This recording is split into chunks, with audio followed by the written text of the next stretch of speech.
You see the last letter. Rain fell softly against the window of the small apartment, the kind of rain that carried silence with it. Inside, Mara sat at the kitchen table, staring at a half-written letter. The clock on the wall ticked unevenly.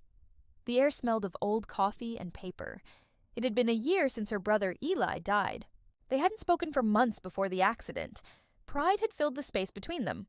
Words said in anger, calls ignored, apologies left unsent. Now, all that remained was this letter. Mara wrote to him every week, even though she knew he would never read them.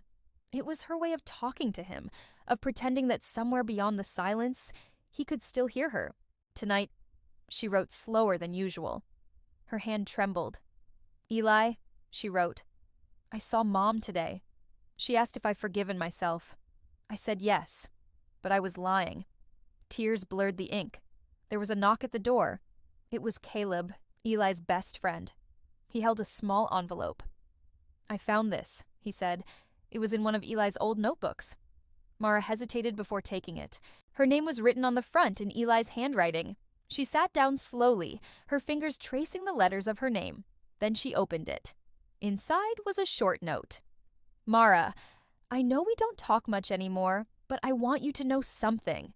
I was angry, not because of what you said, but because I didn't know how to say I was wrong too.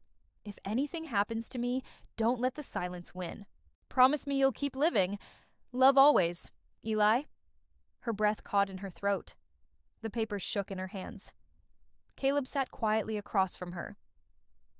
He wrote that a few days before. He didn't finish the sentence. He didn't have to. Mara folded the letter and held it to her chest. The weight she had carried for a year, the guilt, the what-ifs, began to lift, not disappear, but soften. She looked out the window. The rain had stopped. The city lights reflected off the wet pavement, glowing softly. "I spent so long waiting for a sign," she whispered, "and he left one for me all along." Caleb smiled faintly. "He'd want you to forgive yourself, Mara." She nodded, her tears quiet now. "Maybe that's what this letter really is, his way of letting me go." Later that night, Mara walked to the old bridge where they used to talk as kids. The river below glimmered under the streetlights. She unfolded the letter one last time, read it aloud, and let the wind carry it away. The paper drifted into the dark water, floating for a moment before disappearing into the current. As she watched it fade, she whispered, "Good night, Eli."